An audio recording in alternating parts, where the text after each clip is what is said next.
그래서 제가 자가진단 체크리스트를 한번 이제 보여드릴 건데요. 물론 이제 담 독소나 담에 의한 그 증상들은 굉장히 많습니다. 네. 아주 버라이어티하죠. 근데 그 중에 저희들이 이제 가장 다빈도로 보이는 증상 13가지를 준비했습니다. 13 보시고 가지요? 예. 본인이 몇 개나 해당되는지 여기 시청자분도 한번 체크해 보시고 저도 한번 체크해 보겠습니다. 당연히 해보세요. 해보시면 본인이 어떤 문제가 있는지 어떤 실마리를 찾게 될 겁니다. 네. 보실게요.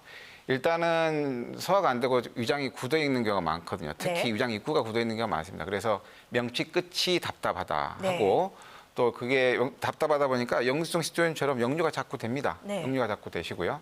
당연히 잘 체하시겠죠. 네. 그다음에 소화가 안 되니까 속이 울렁울렁합니다. 또 위장관 운동이 잘 안 되고 하기 때문에 가스가 잘 차고 항상 속이 더부룩한 거를 호소하시게 돼요. 네. 또 이런 분들은 위장관 운동 잘 안 되고 소화도 잘 안 되기 때문에 대변 상태도 별로 안 좋습니다. 그래서 잔변감이 있다거나 변비가 왔다 가스가 찼다가 뭐 네. 또 더부룩했다가 뭐 또 심할 경우는 뭐 배가 아팠다는 식으로 네. 과민성 대장증후군 같은 증상들을 또 보이시고요. 예. 또 이런 위장관 증상 말고도 전신 증상으로 대표적으로 나타나는 게 얼굴이 누렇고 검어지고 기미가 생기는 경우가 있습니다. 네. 이게 뭐냐면 독소가 얼굴로 가기 때문에 그러는 거예요. 우리 한방병명에 면구라고 있습니다. 면구. 얼굴에 때가 낀다. 네. 라는 그 증상명이 있어요. 그게 뭐냐면 왜 얼굴에 때가 끼냐면 소화가 안 돼서 독소가 올라와서 그렇다 이렇게 돼 있거든요. 그래서 위장에 담 때문에 생기는 겁니다. 네. 그리고 7번 보면은 머리가 자주 아프거나 어지럽다. 방금 전에 네. 설명드렸죠. 독소가 네네. 머리로 올라가서 그런 겁니다. 눈이 침침하거나 통증이 생기고 뭐 시큰시큰하기도 하고 예. 안구건조증처럼 오기도 하고 또 다크서클이 생기는 경우가 있는데 눈에 독소가 가고 다크서클이 생기는 곳이 주로 어디에 생기나요? 눈 밑에 생기죠. 이 눈 밑이 대표적으로 위장과 관계된 부위입니다. 그래서 까맣게 나오게 되는 거죠. 그다음에 건망증이 심해집니다. 건망증이 심해지면 제일 불리한 사람이 누구겠어요?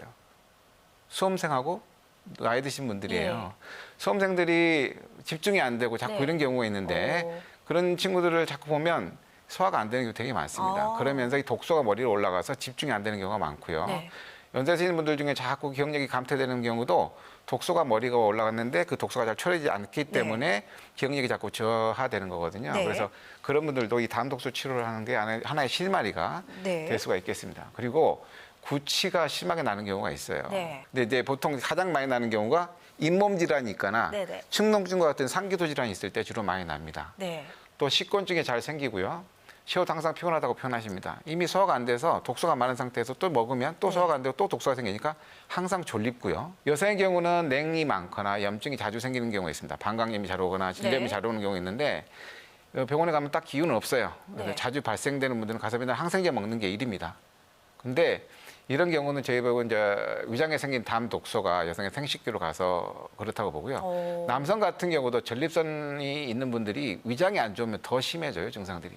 본인이 심해졌는데 왜 심해진지 모르는 경우가 되게 많은데 네. 위장이 안 좋아서 심해진 경우 되게 많습니다. 이게 생식기로까지 연결이 된다 그러니까 굉장히 네네. 좀 신기합니다. 네, 그렇죠. 그래서 네. 막상 생식기 치료를 안 하고 위장의 담독소 치료만으로도 환자분들이 아주 편해지는 걸 느끼는 네. 경우가 무척 많습니다. 근데 보통 몇 개나 좀 해보셨는데 있는 것 같아요? 해봤는데요. 저는 너무 사실 많아요? 이제 구강상에는 문제는 없었는데 제가 좀 빈속일 때 아까 냄새가 좀 난다고 말씀을 드렸잖아요. 물론 저도 아마 약간 염증이나 이런 독소가 좀 있는 것 같아요. 아마 그, 있을 겁니다. 그냥. 그런 것들을 포함해서 제가 한번 따져보니까 저 6개 나왔어요. 거의 절반 가까이. 6개면 그래도 6개 정도면 적진 않은 거거든요.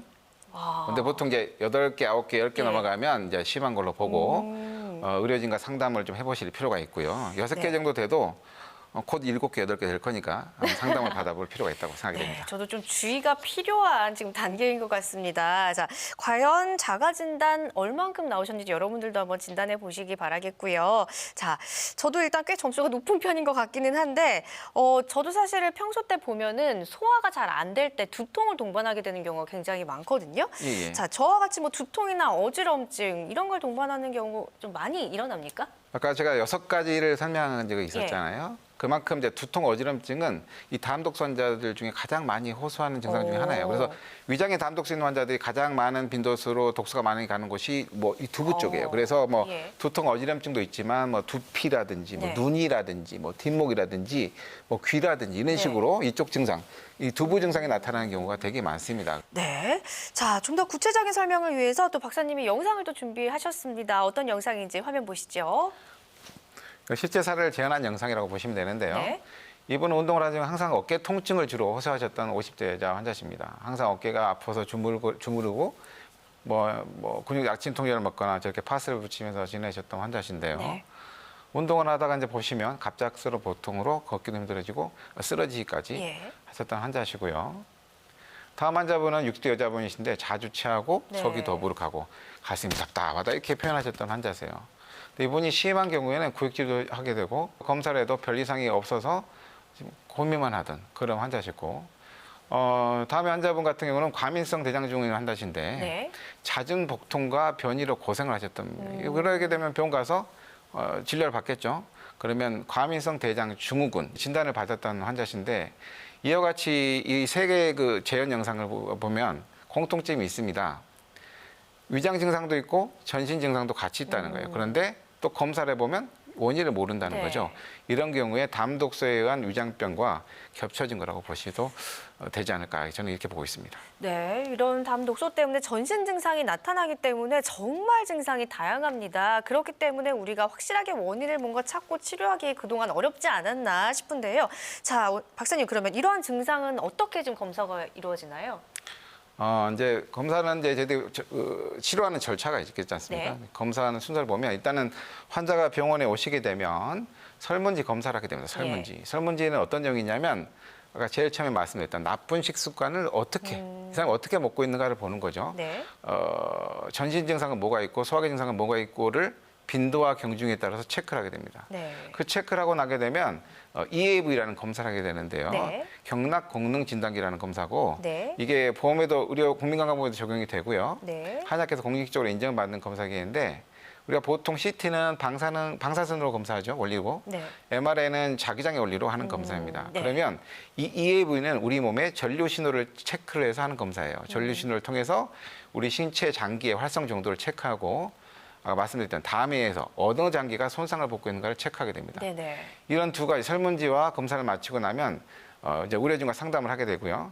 상담한 이후에는 복진을 하게 됩니다. 복진이 굉장히 중요한데 우리가 체했는지 여부를 먼저 체크합니다. 예. 체했는 명치를 눌러보고 해서 체했는지 여부를 확인하고 그다음에 복부, 배꼽을 중심으로 위아래 부위를 눌러서 어느 부위가 담독소에서 덩어러지고 굳어져 있는 게 있는지 예. 정도는 어쩐지 위치는 어딘지를 체크를 하게 되는데 집에서 시청자분들도 한번 체크해 볼 수 있어요. 편한 자세로 누워서 숨을 꾹 내쉬면서 네. 본인의 손으로 명치도 한번 눌러보시고 네. 어디 아픈지 안 아픈지 보시고 배에 있고 저것을 전문가 아니더라도 눌러보시는 겁니다. 네. 눌러보셔서 굳어진 데나 아픈 데가 있는지 체크해 보시면 누가 때문에 덩어리가 만져진다든지 또 많이 아프다든지 그러면 의료진과 상담해 보는 것도 현명한 행위라고 할 수 있겠습니다.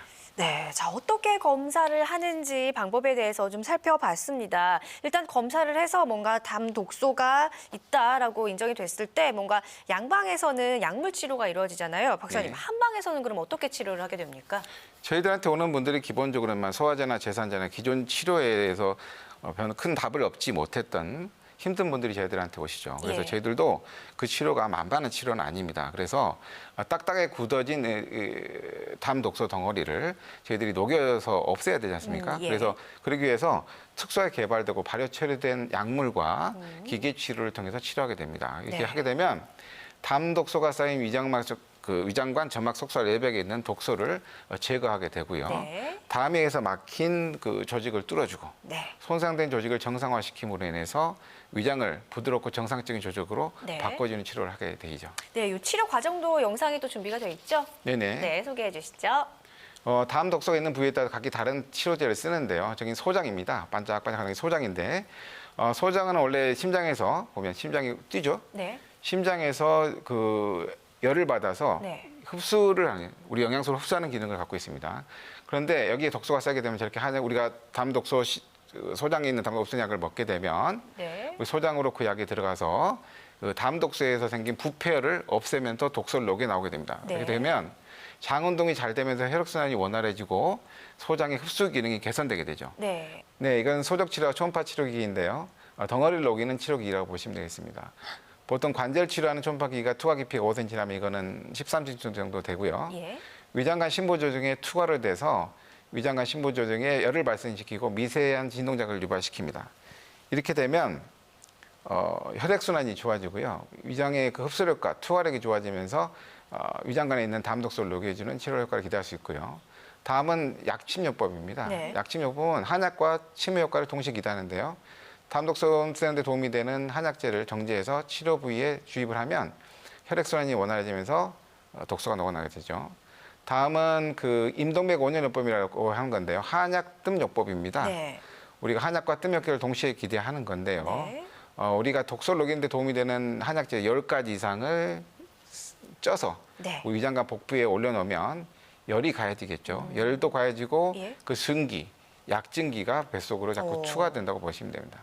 이렇게 되면 위장관 안이 따뜻해지겠죠. 지금 그 영상에서 보시면 독소가 많이 끼어 있습니다. 점막에. 열이 가해지면서 독소 없애는 약물이 증기로서 쐬지기 때문에 점막에 이렇게 끼어 있던 독소들이 제거되면서 선홍색의 정상적인 소장 형태로 바뀐다고 보시면 되겠습니다. 자, 그럼 박사님, 이런 치료를 받을 때 혹시 주의해야 할 부작용 같은 건 있을까요? 당연히 부작용은 뭐 없는 없다. 그럼 믿으시겠어요? 그건 아니죠. 환자분들 중에서 회복 기간이 좀 길어지거나 네. 뭐 좀 치료 과정에서 우여곡절을 겪는 분들이 많습니다. 네. 왜 그런 분들이 많은 경우는 보통 이제 그동안 위장병 고생 많이 하셔서 지력이 막 저하돼 있다거나 저희들이 아무리 환자분을 설득을 해도 식사 습관을 교정을 못하는 분들은 예. 당연히 치료 기간이 들쑥날쑥하고 중간에 우여곡절을 많이 겪게 되죠. 근데 이제 제가 치료 초기에 느끼는 이제 증상 중에 조금 알아두셔야 될 게 있는데 명현현상이라는 게 있습니다. 명현현상. 예. 명현현상이 뭐냐면 치료 초기에 네. 위장에 있는 담독소를 제거하다 보면 네. 오래 묵었던 독소가 나오다 보면 독소량이 갑자기 늘어난 것처럼 느낄 수가 있어요. 네네. 그러면 몸에 독소량이 느니까 환자마다 각기 다른 형태의 불편함을 호소하시는 분도 있습니다. 뭐 나른하다, 뭐 지친다, 뭐 머리가 더 무겁다 이렇게 하는 분들이 있는데 네. 보통 2, 3일 내지 일주일 내에 있다가 없어집니다. 그러면서 네. 좋아지는데 그걸 저희들이 명현현상이라고 하고요. 이 모든 환자가 나타나는 건 아니고 일부 환자가 나타납니다. 네. 어떤 환자가 주로 나타나겠어요? 몸에 독소가 많거나 체력이 약한 분들이 네. 주로 나타나는 거 있습니다. 네. 자, 이번에는 한의학 전문의 노기환 박사님과 함께 만성 위장 질병에 대한 궁금증과 치료법에 대해서 알아보는 시간 가져봤습니다. 박사님 좋은 말씀 네, 고맙습니다. 감사합니다. 위장병은 치료도 중요하지만 치료 이후에 재발을 막는 것도 굉장히 중요합니다. 재발을 막는 방법, 식습관에 달려 있는데요. 자극적인 음식 피하고 밀가루 음식이나 커피, 야식, 흡연, 음주 같은 경우 위장에 안 좋은 식습관 이런 것들을 피하게 된다면 튼튼한 위를 되찾을 수 있을 것 같습니다. 여러분들도 평소에 식습관 잘 지키면서 건강한 위 되찾으시기 바라겠습니다. 시청해 주셔서 고맙습니다.